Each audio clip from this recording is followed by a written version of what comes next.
इस वक्त हम ठेऊ के मुख्य बाजार में स्थित है, जो ठेऊ का मुख्य बाजार यानी शाली बाजार माना जाता है। लेकिन यहाँ पर कभी आगजनी की घटना हो जाए तो कैसे इंतजामात यहाँ पर है, यहाँ के जो बाजार है वो कैसे सुरक्षित रह सकते हैं, इसका जायजा हमने लेने की कोशिश की। और यहाँ पर जब हमने देखा बाजार में फायर स्टेशन या जल शक्ति विभाग द्वारा जो हाइडेंट यहाँ पर लगाए गए हैं वो पूरी तरीके से काम नहीं कर पा रहे हैं, जिसकी वजह से कभी भी यहाँ पर आए दिन बड़ा हादसा हो सकता है। आइए यहाँ पर व्यापारियों से जानने की कोशिश करेंगे और टटोलने की कोशिश करेंगे यहाँ पर बाजार में जो हाइडेंट लगाए गए हैं वो किस स्थिति में है, अगर कभी आग लगती है तो क्या हो सकता है। और साथ ही साथ हम जानने की कोशिश करेंगे नगर परिषद से भी कि इस बारे में वो क्या राय रखता है, क्या मॉक ड्रिल कभी होती है नहीं होती है, वाहन के आने जाने की व्यवस्था शहर में है या नहीं है, इस बारे में हम पूरा जायजा लेंगे। देखिए हमारी इस खास रिपोर्ट में। ठेऊ उपमंडल में हर साल आग से करोड़ों की संपत्ति जलकर राख हो जाती है। सबसे ज्यादा नुकसान आग से पुराने घरों के जलने से होता है, जिसमें कई परिवार बेघर हो जाते हैं और लोगों की जीवन भर की कमाई पल भर में तबाह हो जाती है। लेकिन आग पर काबू करने का जिम्मा जिस विभाग का होता है वह ठेऊ में खुद ही बदहाली का रोना रो रहा है। अब इसे ठेऊ की बदकिस्मती समझे या जनप्रतिनिधियों की नाकामी, जो ठेऊ में खुली अग्निशमन विभाग की चौकी को अभी तक अपग्रेड नहीं कर पाए हैं और यहाँ की चौकी खुद ही मुरम्मत मांग रही है। हालांकि ये प्रदेश की सबसे पहली चौकी है जो वर्ष 2010 में बन गई थी, लेकिन आज तक जस की तस है और इसे अपग्रेड नहीं किया गया, जबकि इसके बाद बनी चौकियां अपग्रेड हुई है और उन्हें सब स्टेशन बना दिया गया है जहाँ पर कई सुविधाएं हैं। लेकिन ठेऊ चौकी जस की तस होने के चलते यहाँ पर चौकी में 8 कर्मचारी है, जिसमें से एक कर्मचारी का ऑफिस में रहना जरूरी है, एक चालक है और एक अगर कोई छुट्टी पे चला जाए तो बचे 5 जो आगजनी की घटना होने पर मौके के लिए रवाना होते हैं। लेकिन दूसरी ही तरफ अगर कोई दूसरी आगजनी की घटना हो जाए तो बड़ी परेशानी में कर्मचारी पड़ जाते हैं और लोगों के गुस्से का शिकार होना पड़ता है। ठेऊ अग्निशमन चौकी में 3 वाहन है, जिसमें एक वाहन की क्षमता 4500 लीटर की है, जबकि दूसरे में 250 लीटर ही पानी आता है, जिससे काम चलाना बड़ा मुश्किल होता है। ये वाहन भी 2010 से यहाँ पर है, जिसे आपातकाल में तेज चलाना अचानक के लिए किसी खतरे से कम नहीं है। और जहाँ पर ये पार्क होते हैं वहाँ पर पहले ही गाड़ियों का जमावड़ा होता है। ऐसे में आगजनी होने पर वाहन का निकालना भी बड़ा मुश्किल भरा रहता है। और आसपास और विभाग के पास ठेऊ की सभी तहसीलें हैं, जिसका क्षेत्रफल बड़ा विस्तृत है, जहां पर पहुंचना और समय पर वापस आना और साथ ही दूसरी आगजनी की घटना को कवर करना कर्मचारियों के लिए बड़ी मुसीबतों का सबब बनता जा रहा है। ठेऊ में अभी हाल ही के वर्षों में आगजनी की घटनाओं की बात करें तो इसी वर्ष ठेऊ में 5 घर जलकर राख हुए हैं, जिसमें करीब 1.5 करोड़ की संपत्ति जलकर राख हुई है। वहीं 60 से अधिक वनों में आगजनी की घटनाएं हुई है, जिससे लाखों की वन संपदा और जीव जंतु जलकर राख हो गए हैं। पिछले वर्षों में तो ये आंकड़ा और भी ज्यादा है और आए दिन आग के मामले लगातार बढ़ रहे हैं, जिससे कर्मचारियों का ड्यूटी करना दिन प्रतिदिन मुश्किल होता जा रहा है। लेकिन इसकी तरफ किसी का कोई ध्यान नहीं है। इस बारे में हम जब हमने स्थानीय जनता और राजनेताओं से बात की तो लोगों ने कहा कि इसे अपग्रेड करने की आवश्यकता है। ठेऊ के समाज सेवी सुशील शर्मा का कहना है कि बड़ी विडंबना है कि इस ओर कोई ध्यान नहीं दे रहा। वहीं शाली बाजार ठेऊ के व्यापारी इंद्रजीत का कहना है कि उनका आग की घटना में बहुत ज्यादा नुकसान कुछ सालों पहले हुआ था, जिसकी भरपाई आज भी नहीं हो पा रही है और आज भी शहर में कोई ऐसी व्यवस्था नहीं है कि आग पर सही ढंग से काबू किया जा सके। सुशील जी, यहाँ पर चौकी बने काफी समय हो गया है, लेकिन कहीं ना कहीं ये राजनीति का शिकार या अनदेखी का शिकार रहा है। इतना बड़ा क्षेत्रफल है लेकिन लोगों को सुविधाएं नहीं मिलती है, लोगों का लाखों की संपत्ति राख हो जाती है जब आग लगती है।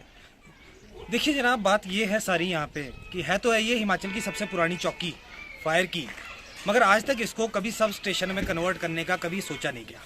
हमारे ठेऊ की कॉन्स्टिट्यूंसी बहुत वास्ट है, बहुत बड़ी है, कच्ची रोड के लिंकअप्स हैं यहाँ पे, सारी जगह जंगलात का एरिया है और जो हमारे मकानों की कंस्ट्रक्शन है मैक्सिमम जो गांव है वो लकड़ी के मकान है, देवदार से बने हुए मकान है।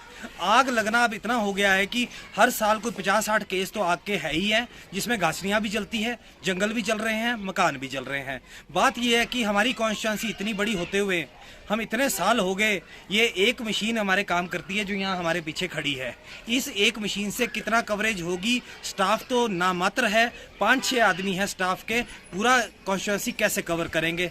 सरकार ने और हमारे नेताओं ने और हमारे जो यहाँ MLA साहब है, हमारा उनके लिए भी कहना है, देखिए 4 साल बीत गए, मगर क्या हम इस चौकी को सब स्टेशन नहीं बना सके? ये बहुत बड़ी बात है ठियोग के लिए। ठियोग बहुत बड़ी कॉन्स्टिट्यूंसी है, एक ऐतिहासिक कॉन्स्टिट्यूंसी है ये। अब एक गाड़ी गई है अगर बलसन के लिए, पीछे से शहर में आग लग जाए तो कौन देखेगा? अब एक गाड़ी संधू के लिए गई है, इधर छला की तरफ आग लग जाए तो कौन देखेगा? इस तरह की समस्याएं आ गई है। इसीलिए हमारी बात यही है कि इस सब स्टेशन बनाओ ताकि अपलिफ्ट करो। देखो, सबसे पुरानी चौकी है हिमाचल की, ये सरकार को जरूर सोचना चाहिए। और जो हमारे नेता और एमएलए हैं, इन्हें भी इस ओर विचार करना चाहिए। देखो, इलेक्शन आगे है, उससे पहले हम यही चाहेंगे कि आप इस ओर भी देखें कि इसको एक सब स्टेशन बनाने की बात हो। शहर में कभी आग की घटना हो जाए, क्या व्यवस्था है, क्या लगता है, किस सांस बैठे हैं? देखिए, मैं तो 2010 में हमने तो हादसा देखा कि हमारा सब कुछ तबाह हो गया। हमारे यहाँ बहुत ज़बरदस्त आग लगी जी, मतलब सब कुछ ही खत्म हो गया। कपड़े जो भी था, दुकान का सामान, हमने तो आज 12 साल हो गए हैं। आज भी चलो भगवान की ऐसी दया है कि शहर में ऐसा हादसा नहीं हुआ है। फायर ब्रिगेड है, उसी वक्त फायर ब्रिगेड आई। जब से हमारे यहाँ आग लगी उसके बाद से भगवान ने कुछ कृपा करी, कुछ हानि नहीं हुई। लेकिन हमारी फिर भी ये भी सरकार से है कि इसको हाई ग्रेड किया जाए फायर स्टेशन को। कोई पुरानी गाड़ियाँ हैं, जबकि और जगह सब नई गाड़ियाँ गई हैं, तो पुरानी गाड़ियाँ बेची हुई है। कम से कम कनेक्शन होने चाहिए आईपीएस डिपार्टमेंट से कि भाई जहाँ पे आग लगे, जहाँ से एकदम पाइप लगा के आग पे कंट्रोल किया जाए। लेकिन वो हमारे उसमें तो है नहीं कहीं की पाइपें लगी है। पहले होते थे कनेक्शन जैसे, अब कहीं भी नहीं है। उसके लिए होना चाहिए जरूर। वहीं इस बारे में यूथ कांग्रेस के पूर्व अध्यक्ष मदन शर्मा का कहना है कि सभी नेताओं को चाहिए कि इस बारे में जरूर कुछ सोचें, जिससे आगजनी की घटना पर बचाव। जी, यहाँ पर ये जो चौकी है फायर की, उसकी हालत कुछ खस्ता लग रही है और सुविधाएं जो है लोगों को नहीं मिल पाती अगर आग लग जाती है।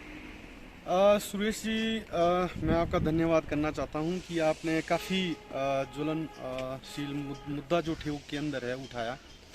पिछले कुछ दिनों में आपने देखा होगा जो हमारा ये पहाड़ी क्षेत्र है ठियोग, और यहाँ पे जंगल बहुत ज़्यादा है, और जो जियोग्राफिकली एरिया से ये क्षेत्र बहुत दूर दूर तक फैला हुआ है। हिमाचल में पहली जो चौकी फायर स्टेशन की बनी वो ठियोग के अंदर बनी, लेकिन आज हमारे इस चौकी का जो हाल है, राजनीतिक जो शिकार ये चौकी हुई है, तो मुझे बहुत दुख होता है। मैंने कुछ पिछले दिनों जब यहाँ पे बहुत जगह आग लगी, जैसे जंगल वगैरह आपने देखे ही होंगे, आप लोगों ने भी कवर की ये न्यूज़, तो मैंने अपने जो फायर चौकी के जो मेरे साथी है यहाँ पे जो बेचारे काम करते हैं, उनसे पूछा कि आप क्यों नहीं सक्षम हो पा रहे हर जगह आग बुझाने के लिए। तो इन्होंने बहुत सारी अपनी जो असुविधाएं हैं जो इनके पास, इन्होंने मुझसे साझा की। तो मैंने जो जानकारी प्राप्त की कि सबसे पहले जो हिमाचल में जो चौकी बनी वो ठियोग के अंदर बनी, और सिर्फ ये 8 लोग ही है इस चौकी के अंदर। और जो ये ठियोग क्षेत्र है, 6 या 8 लोग है जो ये ठियोग क्षेत्र है जो इस चौकी के अंतर्गत आता है।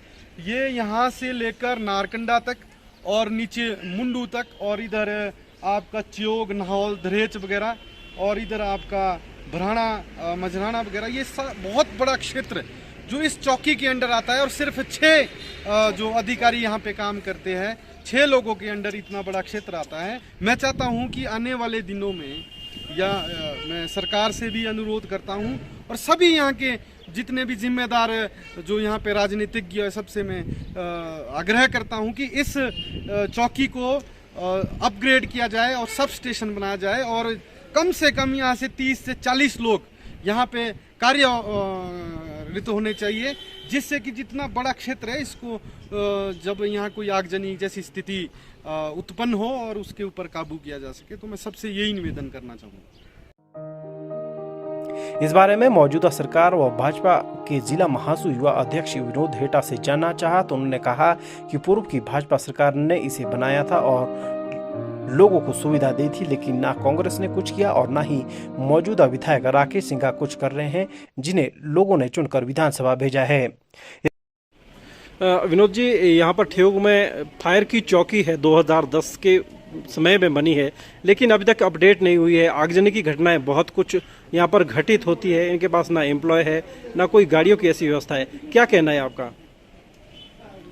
सूर्य जी, सबसे पहले तो मैं आपका धन्यवाद करना चाहूँगा कि आपने ये हमारे देहात में ये जो विषय रखा है जो हमारे फायर स्टेशन का यहाँ पर। जब 2010 में ये यहाँ पर फायर जो स्टेशन हमारा जो खुला था, चौकी जो खुली थी, पूर्व में हमारी जो भारतीय जनता पार्टी की माननीय हमारे प्रेम कुमार धूमल जी उस वक्त मुख्यमंत्री थे, उस समय ये फायर स्टेशन की जो हमारी ये चौकी खुली थी, उस समय से आज तक ये चौकी अभी तक यहाँ पर चल रही है।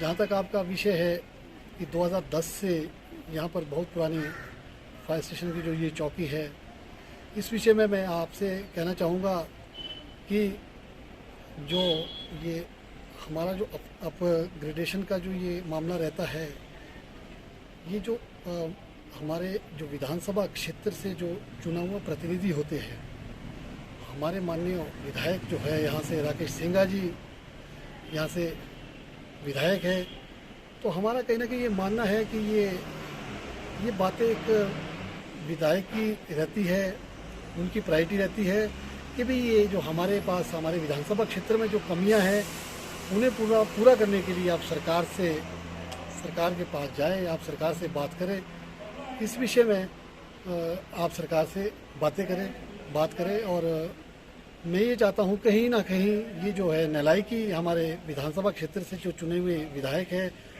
राकेश सिंघा जी, उनकी ये नाकामी रहती है।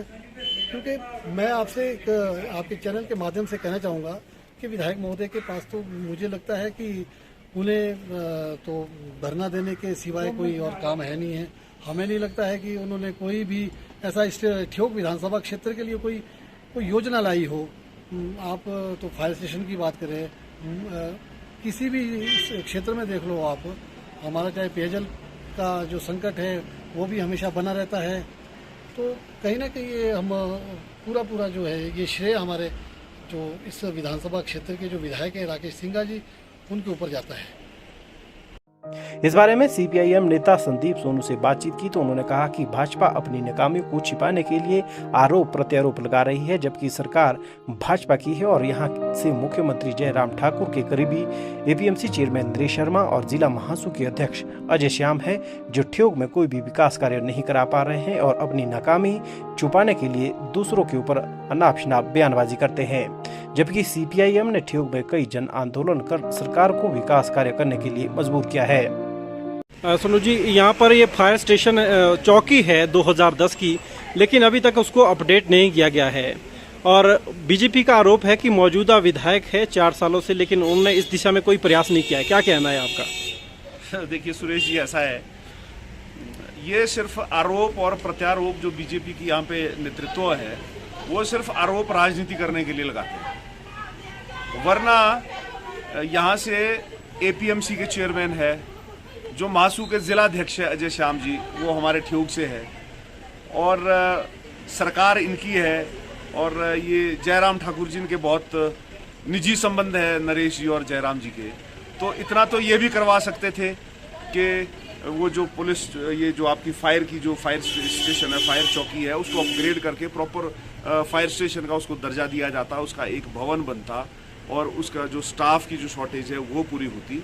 तो ये जो आरोप है ये सिर्फ राजनीति करने के लिए आरोप है, मेरे तो ये कहना है। बहुत से मसले ऐसे भी हैं ठियोग क्षेत्र में जिसमें हमने जो उठाए भी है, समय समय पर उठाए, उसमें भी इनका रवैया जो है वो नकारात्मक ही रहा है कि उसके लिए अड़चने खड़ी करना, उसके लिए अड़चने पैदा करना। तो ये कोई नई बात नहीं है, इसमें कोई ज़्यादा जो है प्रतिक्रिया देने की मैं समझता हूँ कि आवश्यकता नहीं है। और लगता नहीं है यहाँ पर जो जिस तरीके से आगजनी की घटनाएं होती हैं कि इसको अपडेट किया जाना चाहिए? बिल्कुल किया जाना चाहिए। और ये मैं आपको बता दूं, जब ये फायर स्टेशन यहाँ पे खुला है तो ठियोग की जनता के साथ जो इसका आंदोलन हुआ था उसका नेतृत्व भी हमारा जो किसान सभा का नेतृत्व है उसने इस आंदोलन का भी नेतृत्व किया था और पूरा दिन यहाँ पर चक्का जाम हुआ, साथियों पर मुकदमे भी बने। तो उस समय तो भारतीय जनता पार्टी को ज़रूरत महसूस नहीं हुई कि वो भी आंदोलन करते। बहुत सी डिमांड्स ऐसी है ठियोग की, ठियोग का कॉलेज खुला है, उसके लिए इनको कभी ज़रूरत महसूस नहीं हुई क्योंकि ठियोग के जो बच्चे हैं वो शिमला जाके शिक्षा ग्रहण करते हैं, उसके लिए भी आंदोलन किया जाए, उसके लिए मांग उठाई जाए। इस तरह की कोई जो भी ठियोग की मूलभूत मांगे हैं उसके लिए आज तक कभी इन्होंने कोई मांग नहीं उठाई, कभी उसके लिए कोई जिसको बोलते हैं इनिशिएटिव नहीं लिया जो कि ज़रूरी होता है, जो राजनीतिक लोग होते हैं, उनका ये काम होता है कि जब वो सरकार के अंदर आते हैं, सत्ता के अंदर आते हैं, तो उनका ये काम होता है कि वो क्या नाम जो वहाँ की मूलभूत सुविधा है उसके लिए लड़ाई लड़े। परंतु इन्होंने इस तरह का कोई भी कदम नहीं उठाया और जो है ये सिर्फ और सिर्फ इनका काम आरोप लगाना है, प्रत्यारोप लगाना है, इसके अलावा इनका कोई दूसरा काम नहीं है। यही नहीं, ठियोग नगर परिषद का भी इस बारे में ढुलमुल रवैया ही रहा है। बाजार में अगर आग लग जाए तो वाहनों के आने जाने लायक रास्ता भी नहीं है। वहीं शहर में मात्र 2 हाइडेंट हैं जो काम कर रहे हैं, बाकी कुछ रास्तों में दब गए हैं या कुछ का कोई अता पता नहीं है। जबकि अग्निशमन विभाग की माने तो रहीघाट से जनोग घाट तक 20 से 25 हाइडेंट होने चाहिए, जिससे गाड़ियों में जल्दी पानी भरा जा सके या उनका सीधा प्रयोग आग बुझाने के लिए किया जा सके। लेकिन इस बारे में किसी का कोई ध्यान नहीं है। जबकि जल शक्ति विभाग ना तो कभी मॉक ड्रिल करता है, ना नगर परिषद और ना ही फायर विभाग कभी इस बारे में सोचता है। इस बारे में हमने नगर परिषद ठियोग के अध्यक्ष विवेक थापर से बात की तो उन्होंने कहा कि इस बारे में जल शक्ति विभाग को काम करना चाहिए, जिससे समस्या का समाधान हो सके। थापर जी, जानना चाहेंगे, नगर परिषद या शहर की जो व्यवस्था है, कभी आग लग जाए तो कैसे आग पर कंट्रोल करेंगे, क्या व्यवस्था है? शहर के अंदर आईपीएच विभाग ने हमारे जो शाली बाजार में है 4 या 5 स्थानों पर हाइडेंट लगा रखे हैं। अगर कल को ऐसी कोई घटना होती भी है तो उस हाइडेंट से हम पानी मतलब वहाँ पानी ले सकते हैं और आग को बुझा सकते हैं। और साथ ही हमारे यहाँ पर फायर स्टेशन भी है, लेकिन मैं आपके संज्ञान में लाना चाहता हूँ कि ये 2010 में यहाँ पर फायर चौकी खुली गई थी, लेकिन आज तक 12 साल का समय हो चुका है। इसे अपग्रेड किया जाना था, लेकिन आज तक इसे अपग्रेड नहीं किया गया है। और हम सरकार से भी ये दरख्वास्त करते हैं कि इस जो अग्निशमन जो ये चौकी है इसको अपग्रेड किया जाए और यहाँ पर फायर स्टेशन खोला जाए। आपको लगता है कभी आग लग जाए तो क्या यहाँ पर ये जो हाइडेंट बनाए गए हैं ये ठीक अवस्था में है, चल पा रहे हैं या नहीं चल पा रहे? कुछ ऐसा प्रयास कभी हुआ है क्या? ये प्रयास तो आईपीएच विभाग को करने चाहिए थे, लेकिन मुझे लगता है कि अभी ये प्रयास काफ़ी समय से नहीं हुए हैं। जब से यहाँ पर फायर की गाड़ियाँ आई है, अगर ऐसी कोई घटना हुई भी है तो वो फायर हाइडेंट यूज़ नहीं किए गए हैं। और लेकिन मुझे ये कहना है कि आईपीएच विभाग से भी हम आग्रह करेंगे कि इन फायर हाइडेंट को यूज़ में लाया जाए कि आने वाले समय में कोई भी ऐसी कोई घटना होती है तो हम उसका प्रयोग कर सकें। बहरहाल आग की समस्या और नेताओं की जुबानी जंग एक दूसरे पर आरोप प्रत्यारोप के बीच ठियोग की जनता पिस रही है, जिसका हर साल नुकसान हो जाता है। लोगों की जीवन भर की कमाई पल भर में राख हो जाती है और नेता और पदाधिकारी शायद ये भूल जाते हैं कि आग किसी पार्टी व्यक्ति विशेष को देकर नहीं लगेगी, जिसमें बीजेपी, कांग्रेस, सीपीआईएम, नगर परिषद, पंचायत, बाजार, जंगल आदमी, इसकी जद में कोई भी आ सकता है और पल भर में राख हो सकता है, जिसके लिए जिम्मेवार सब होंगे। ऐसे में सभी पार्टियों के लोगों को चाहिए कि राजनीति से ऊपर उठकर अग्निशमन चौकी को अपग्रेड करे, जिससे यहाँ पर कर्मचारियों की संख्या 30 हो और वाहन और अन्य सुविधाएं मिल सके, जिससे ठियोग मंडल और यहाँ के लोग सुरक्षित महसूस कर सके। तो इस तरह से ठियोग शहर में हमने देखने की कोशिश की, यहाँ पर कभी आगजनी की घटना हो जाए तो कैसी व्यवस्था है। जमीनी स्तर पर हमने देखा कि शाली बाजार में 3 से 4 हाइडेंट बना रखे हैं जो सुचारू रूप से चलते हैं नहीं चलते हैं, इसका ना तो विभाग को पता है ना ही फायर विभाग को पता है, जिसकी वजह से कभी भी आगजनी की बड़ी घटनाएं हो सकती है। फायर चौकी को अपग्रेड करने की बात को लेकर हमने विभिन्न राजनीतिक दलों से बातचीत की। सबने एक दूसरे के ऊपर आरोप और प्रत्यारोप लगाए, लेकिन हकीकत यही है कि लोगों की समस्याओं के ऊपर कोई भी गौर नहीं कर पा रहा है, जिसके चलते ठियोग चौकी जो प्रदेश की पहली चौकी थी, आज 12 साल बाद भी जस की तस है और मुरम्मत मांग रही है। अब देखना यह है कि आने वाले दिनों में विधानसभा चुनाव 2022 होने वाले हैं। क्या ऐसे में कोई राजनीतिक दल इस बारे में मांग उठाता है ताकि क्षेत्र के लोगों को इसकी सुविधा मिल सके? बहरहाल इस रिपोर्ट में इतना ही। बने रहे हमारे साथ और देखते रहे न्यूज़ A1 हिमाचल। नमस्कार।